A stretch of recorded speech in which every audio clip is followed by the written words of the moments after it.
Here is the GM of the Blue Jays. We haven't caught up with him in quite some time, Ross Atkins. How you doing, Ross? I'm doing all right, Brian. Thanks for having me on. Yeah, thank you for joining us. Looking forward to it. Absolutely. So you guys, you're about halfway through the offseason, I would say, at this point, a couple of signings. And where do you think you guys stand in terms of the checklist? How much of that checklist have you addressed so far? Yeah, it feels like we have been exceptionally busy, and it's been invigorating. The winter meetings were extremely energizing for the first time in a while. It's the pace of this offseason has been rapid. So, feel like we're making good progress and have accomplished some of the goals with some work left to do. You're tracking some of the young players, young kids on your roster's progress in the offseason.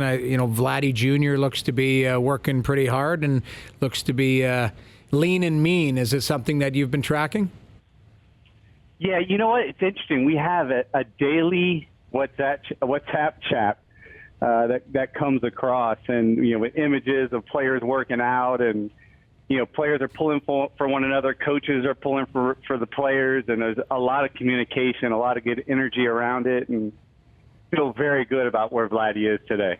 So how does that work then, Ross? Is it like Charlie's on there, you're on there, Mark's on there, the players? I mean, who's got access to that WhatsApp conversation? Yeah, different combinations of people. There's different groups, and it's in today's world, it is interesting how we communicate, and we want to make sure we stay relevant. Absolutely. Ross, you talked about the pace of the offseason this year being faster paced or more rapid. How much has it changed over the last couple of years, and why do you feel that way this year? Why is it volume of signings, quality of signings? What changes what's happening this year? I think in the case of this year, it was just the demand for pitching and the supply. So could, have something to do with, approach and strategy from players' agents and representation, and could have something to do with Scott Boras having a lot of players at the top.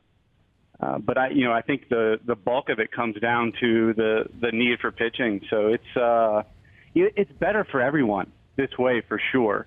We all prefer it when the pace is this way, where we're moving things along, we're making decisions, understanding the market as soon as possible, and having more ability to adapt. With Ross Atkins, the GM of the Jays, the one signing you guys made during the meetings was bringing in Tanner Roark on a 2-year deal, $24 million total. Take us through the courting process, why you targeted him, and why he makes sense for you guys. Yeah, it's interesting. We feel like there's a little bit of upside with him, with his breaking ball and potentially the usage of it or increased usage of it. Love the durability, love the person, love the athleticism, where he's pitched, and really has been very reliable and dependable. He also was very attracted to us. His wife spent a lot of time getting to know the city, the country, what it means to be in Toronto.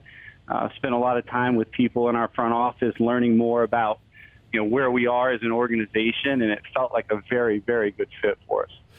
How often does that detail have to come into play? Talking about the city and educating about the city, the country, what have you. Because a lot of times I just assume it's all about the money. If you're willing to pay the money, how much does it really matter? And it really isn't. I mean, oftentimes it can be, and when the money is, when there's massive gaps, sure, then that's playing a bigger factor. But most of the time it's coming down to geography, where teams and organizations are on the competitive cycle. And geography not meaning just crossing borders, but there's only one team that's doing that, and that is, there can be some complexity to that, but it's more just about learning what it means and learning what that means. I mean, people talk about the taxes, and it's really no different than living in LA or Chicago or New York that way. But it really comes down to there's so many different variables in it, and the money is one of them, but oftentimes it could be where spring training location is, and the competitive cycle of a team is certainly a factor as well, as I mentioned. Well, yeah, and I was going to ask you that. You guys in the past couple of years, it's not like you can sell playoff contention, but that's where you're hoping to be going, and you do have young players here that caught the eye of all of Major League Baseball. How often would guys like Vladdy and Bichette and Biggio come up in your pitch when you're talking to prospective players and agents? You know, one of the most encouraging things about this offseason has been for us is the way that other players have talked about that group, the way that other agents have talked about it, the way that other teams have talked about it, the request from other teams for us to talk about those players. Oftentimes you can feel as though you're potentially overvaluing their performance or contributions and potential contributions or future contributions. And in the case of the feedback that we've gotten, it was extremely encouraging. So, you know, a lot of the free agents wanted to know our thoughts on, okay, well, you know, how are you adding to this group beyond me? What is your plan for not this year, for the next? And in every case, their questions were answered. And we feel very good about this young core, continuing to add to it. We've obviously been very bold in stating that, but we really couldn't feel better about the situation that we're in. Could we fast forward? Sure, but that's not realistic, and that, you know, doesn't happen in sport and life.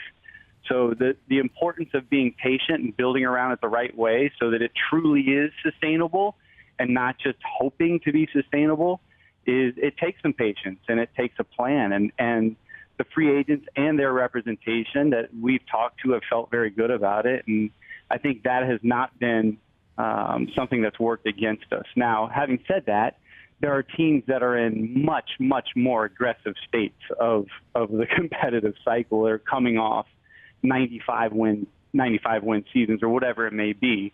But relative to the industry, we are an attractive destination. Ross, I think everybody in Toronto was pretty well aware of the second-generation players, Vladdy and Bo, coming up through the system. Not as many were familiar with Cavan Biggio, and I'm a Notre Dame guy, so I had a little bit of bias there to start with. But, you know, a fifth-round pick in 2016, did he emerge faster than you thought? And on the second part of that, who is going to be your Cavan Biggio this year that we haven't heard about, who you think, you know, this kid is really rising through the ranks and could play?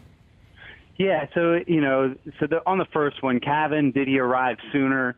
He's such an exceptional just character. His drive to be great, not just to be a contributing player, is real.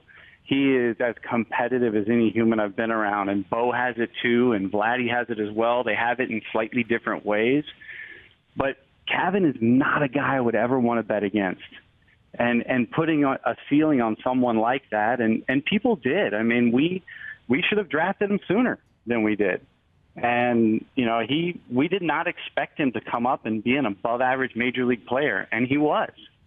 You know, having said that, you know, that happens. That happens from time to time. It typically happens with players that are so driven and so confident and have so much belief in their ability. And Cavan has those variables. So a really hard guy to put a limit on. And the next player that is going to make an impact like that is, you know, a couple of names that you may not have heard of that could move quickly are Chavez Young, Alejandro Kirk, are two young players that probably don't get talked about a ton, that have really interesting skill sets, one being a very talented center fielder that if the bat comes around, he's a for sure major league contributor. And another one being an exceptional bat that if the catching skill comes and the athleticism continues to improve, he is going to be make a significant impact. With Ross Atkins, the GM of the Jays, and those are, you know, positional players that we haven't focused a lot on that this offseason because you guys have been upfront and honest. I mean, we all know this. The staff is the priority, and you've got to upgrade the starting five and maybe the bullpen from that standpoint. But defensively, you guys were not a great team last year. How much focus is still being placed on, you know, filling out the diamond, so to speak? Yeah, I mean, I think the most likely scenario is that we're adding a bat that is, you know, it's going to be one of two, really, and it depends on alternatives. It's either going to be more offensive-oriented or more versatile. So someone who has more versatility that can play multiple positions, or someone that can make such a significant offensive contribution that that'll just make our team that much better. Depending on the rest of our offseason, there is a small chance of both of those coming into play. I mean, not small, more than small. It just will depend on how much of our resources we put towards starting pitching and the rest of our bullpen. And then, of course, any potential trades that could still occur. With Ross, yeah, go ahead, Ross. No, that's okay. Yeah, but we will add to that position player group. In terms of some of the conversations you've had with the media over the past couple of months, yourself and Mark, there's been one term that has stood out to me, and that's financial flexibility, which I'm trying to wrap my head around, and I want you to kind of dumb it down for myself, for the audience, if you can, because it's not a salary cap. So if it's a hard cap, I totally understand the benefit of financial flexibility, but we're not dealing with a salary cap here. So take us through the meaning of financial flexibility from your perspective, and why is it such a positive? Why should fans be happy about that? Well, the more commitments you have, if you're just adding $10 to $20 to $30 million AAVs, which is just the annual average value of a salary to your team, the more restrictive it becomes and the more difficult it becomes to continue to build around that. You have to do that with the right pieces at the right time, which we will do. It's hard to say what the AAVs will be, but we have the ability to do that, and that's what we mean by flexibility. Is we can do that in more than one occasion, and we will be able to continue to do that in the years to come. So making sure that you're thoughtful about that with the timing and the alignment with guys like Bo Bichette and Biggio, and making sure that the other variable is that we don't know what we have yet fully in Teoscar Hernandez and Derek Fisher. We think Danny Jansen's going to have a little bit of a bounce back. Reese McGuire made a good transition. Not certain that Vladdy Guerrero is going to be playing third base every day for the next 5 to 10 years. So getting more information while we think that with our aggressiveness is important. That doesn't mean that we won't make another splash this offseason via trade or free agency, but the message is that we have the ability to do that. We have room to do that from a trade perspective and from a financial perspective, and because of the alignment with Mark Shapiro, obviously his alignment with Rogers, there is a plan in place to continue to do that year in and year out. So that, to us, is about as good a situation as you can be in if you're not the Yankees or the Dodgers. And there's only growth to come with a very, very good foundation and starting point. We've worked really hard to get to that situation. I think if you polled 29 other executives in baseball and said, would you prefer to, took our name off of it, but would you prefer to be in a situation where you had a good young core, you had a good farm system, and you had the ability to continue to spend and a farm system to trade from? I think 29 out of those 30 would say that's a pretty good situation to be in, or 29 of those 29 would say that's a pretty good situation to be in. Well, yeah, I mean, I can't disagree with that. You mentioned the Yankees, though, and they're a 100-win team without Garrett Cole, and who knows what they're going to be now that they've added him. Does that affect your timeline at all? And with everything you just said and financial flexibility and when to pounce, it has to align with when you believe your team is ready to contend, I would assume. How often do the other teams in this baseball universe factor into that calculation? Well, I mean, it does. Like to just ignore it and say we only control what we control, and we only will try to make the team better to the extent that we can. It's not that in isolation.